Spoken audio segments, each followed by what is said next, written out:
నమస్తే. Welcome to Suman TV. నేను మీ యామిని. ప్రస్తుతం మనతో ఉన్నారు ప్రముఖ ఆధ్యాత్మికవేత్త, జ్యోతిషరత్న కోనాల భాగ్యలక్ష్మి రెడ్డి గారు ఉన్నారు. అమ్మతో మాట్లాడి మనకున్న సందేహాలను అడిగి తెలుసుకుందాం. అలానే ఈ మే నెలలో 12 రాశుల వారికి ఏ విధంగా ఉంటుంది, ఈ విషయాలు కూడా అడిగి తెలుసుకుందాం.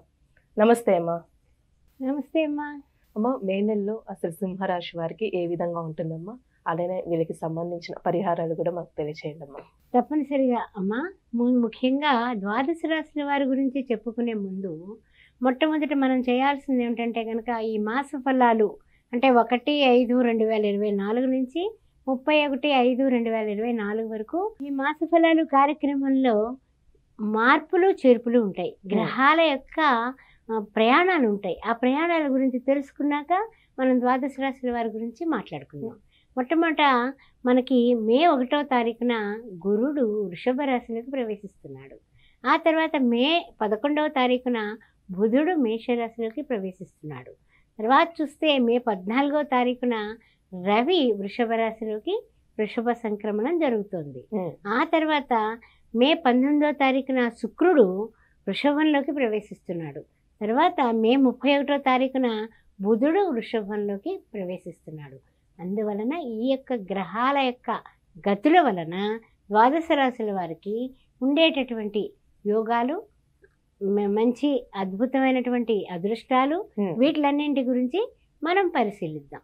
ఈ సింహరాశిలో ఉన్నటువంటి మఖ నక్షత్రం, కుబ్బ నక్షత్రం, ఉత్తర ప్రథమార్థం వీళ్ళకి ఏ విధంగా ఉండబోతుందనే విషయంలో ముఖ్యంగా ద్వితీయంలో కేతు ఉన్నాడు ఈ యొక్క సింహరాశికి.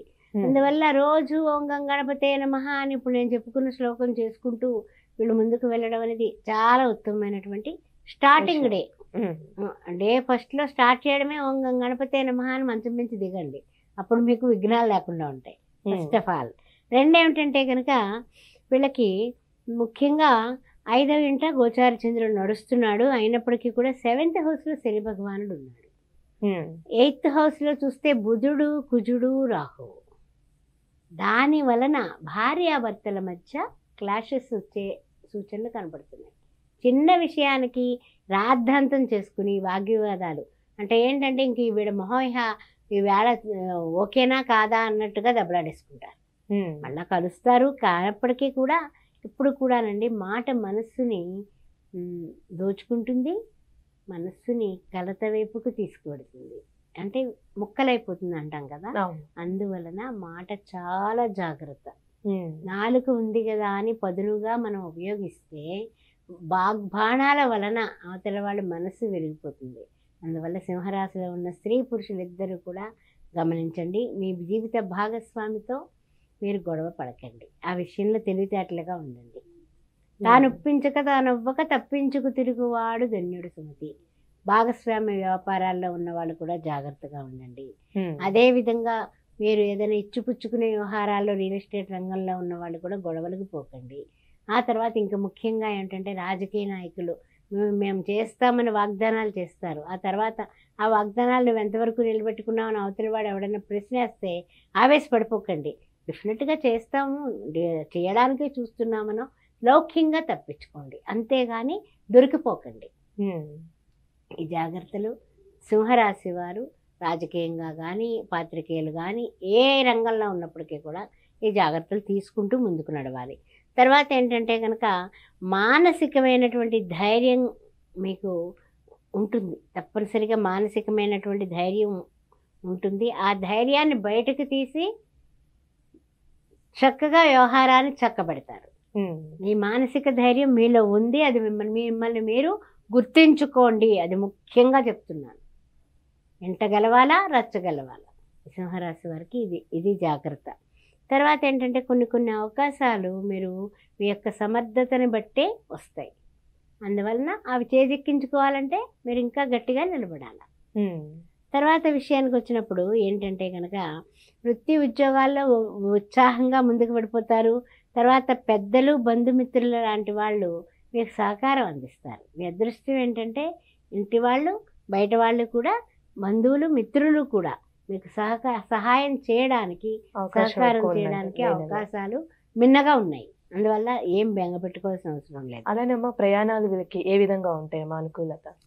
అంటే ప్రయాణాలు ఏంటంటే కనుక రిజర్వేషన్ లేకపోయినా పర్వాలేదు, నేను చాలా నాది ఐరన్ బాడీ అని చేస్తే కనుక ఔషధ సేవనం అవసరం ఉంటుంది, మందులు వేసుకోవాల్సిన కర్మ పడుతుంది. అందువల్ల జాగ్రత్తగా చేయండి. ఎండలు జాగ్రత్త. అందువల్ల వేళకు తినడం, వేళకు నిద్రపోవటం, ఆ తర్వాత సరైనటువంటి ప్యాకేజ్ జర్నీలా చేయటం చాలా మంచిది. పనులు అవ్వాలి కరెక్టే, కానీ మీరు సుఖంగా లేకున్నటువంటి జర్నీలు చేస్తే కనుక ఏదైనా మందులు వేసుకుని ఆ రెస్ట్ తీసుకుని ఒక పనికి మనం వెళ్ళి ఎండలోకి వెళ్ళి మనం అనారోగ్యం పాలైతే 4 రోజులు రెస్ట్కి వెళ్ళాలి. అందుకని కొంచెం జాగ్రత్తగా ఉండాలి. అలానమ్మా ఇప్పుడు వివాహానికి సంబంధించి కానీ భార్యాభర్తల మధ్య సంబంధము సంతానం పరంగా చూసుకున్నట్లయితే ఈ మే నెలలో ఏ విధంగా ఉంటుందమ్మా? భార్యాభర్తల మధ్య కొంచెం గొడవలు వస్తాయమ్మా, అదైతే కామను. అయితే ఏంటంటే సర్దుబాటు అవుతాయి. తర్వాత ఏంటంటే సంతానపరంగా బాగానే ఉంది, సంతానపరంగా ఏమి ఇబ్బందులు లేవు. అయితే ముఖ్యంగా ఏంటంటే కనుక కొంచెం కొన్ని వ్యవహారాలు చక్కబెట్టేటప్పుడు మీ స్వయంగా తీసుకున్న నిర్ణయాలు వలన మీకు కొంచెం లాస్ అవుతుంది. అందువల్ల కొంచెం జాగ్రత్తగా ఉండండి. అంటే మనం స్వయంగా మనం తీసుకున్న నిర్ణయం చాలా గొప్పది అనేసి మనల్ని మనం హెచ్చుగా ఆలోచించేస్తే రేపొద్దున పప్పులో కాలేసే అవకాశం ఉంది. అందుకని క్లారిటీగా చెప్తున్నాను. మీరు ఏదైనా నిర్ణయం తీసుకునే ముందు జీవిత భాగస్వామికి, ఇంట్లో వాళ్ళకి, లేదా బాగా సన్నిహితులకి ఒక చర్చ పెట్టుకొని ఆ తర్వాత నిర్ణయం తీసుకోండి. కంగారుగా నిర్ణయాలు తీసుకోబాకండి. అమ్మ ఈ రాశి వారికి ఏమైనా కోర్టు సమస్యలు అలాంటి ఏ విధంగా రిజల్ట్ ఉండొచ్చు ఈ మే నెలలో? అంటే చెప్పాలంటే కనుక అటు ఇటుగానే ఉందమ్మా. అంటే పూర్తి సక్సెస్ కాదు, అలా అనేసి నష్టము కాదు. కానీ వీళ్ళ స్వయంగా ఏంటంటే వీళ్ళ ఆవేశమే వీళ్ళకి శత్రువు. వీళ్ళు ఏమిటంటే అడ్మినిస్ట్రేషన్ డిపార్ట్మెంట్ లాగా వీళ్ళు రూలర్లా ఉంటారు. దానివల్ల వీళ్ళ నోరే వీళ్ళకి శత్రువు. కోర్టు వ్యవహారాలు కానీ దేనికైనా సరే కాస్తంత పేషెన్స్ కావాలి. అప్పటికప్పుడు అయిపోయి తెమలవు కదా. వీళ్ళు ఆవేశపడిపోయినంత మాత్రాన కాస్త నిదానం, నింపాది, ఓర్పు కావాలి ఫస్ట్ ఆఫ్ ఆల్. అలానే వీళ్ళు ఏమైనా కొత్త వ్యాపారం ప్రారంభించాలనుకుంటున్నా, ఒక ఇల్లు కొనాలనుకుంటే ఈ నెలలో చేయొచ్చామా? అలా ప్లానింగ్ లో ఉన్న వాళ్ళకి ఆలోచించి డబ్బు తీసుకొని జాగ్రత్త పెట్టుకొని మీరు ఈ నెల కాకుండా తర్వాత కాలంలో నిర్ణయం తీసుకుందరు కానీ, అంతేగాని తొందరపాటు నిర్ణయాలు తీసుకోండి. ఇంకా పరిహారం ఏం చేసుకుంటే మంచిదమ్మా వీళ్ళకి? పరిహారం చేసుకోవడానికమ్మా first of all Vishnu Sahasranamam రోజు చదువుకోవడం. అంత ఓపిక లేదండి, మేము పాస్ట్ యుగంలో మేము కంప్యూటర్ వాళ్ళమండి, మేము సాఫ్ట్వేర్లో ఉంది అంటే గనక శ్రీరామ రామ రామేతి రమే రామే మనోరమి సహస్రనామ తత్తుల్యం రామనామ వరానని అని జై శ్రీరామ్ అనుకోవడం రోజు. శ్రీరామ నామాన్ని రాయడం కానీ చేస్తే వీళ్ళు ఎక్సలెంట్గా ముందుకు పడతారమ్మా. అదే బుధవారం నాడు ఎవరికైనా పేదవాళ్ళకి భోజనం దానం. చాలా చక్కగా తెలియజేశారమ్మా. సింహరాశి వారికి సంబంధించి ధన్యవాదాలు. శ్రీమాత్రే నమః. ఆస్ట్రో భాగ్యలక్ష్మి అని ఈ ఛానల్ని సబ్స్క్రైబ్ చేశారా? చేయకపోతే వెంటనే చేయండి. మన వాళ్ళందరికీ షేర్ చేయండి. ప్రతిరోజు కూడా రకరకాల మంచి విషయాల మీద వార ఫలాలు, ఈ యొక్క మాస ఫలాలే కాకుండా 2500 వీడియోలు ఆస్ట్రో భాగ్యలక్ష్మి ఛానల్లో ఉన్నాయి. అవన్నీ కూడా మీరు యూట్యూబ్లో చూడొచ్చు. ఆ విషయాన్ని గమనించండి. జాతకాల గురించి పరిశీలన కోసం, పొంతనల కోసం కూడా నన్ను సంప్రదించవచ్చు. 9866044439కి మీరు కాల్ చేయొచ్చు.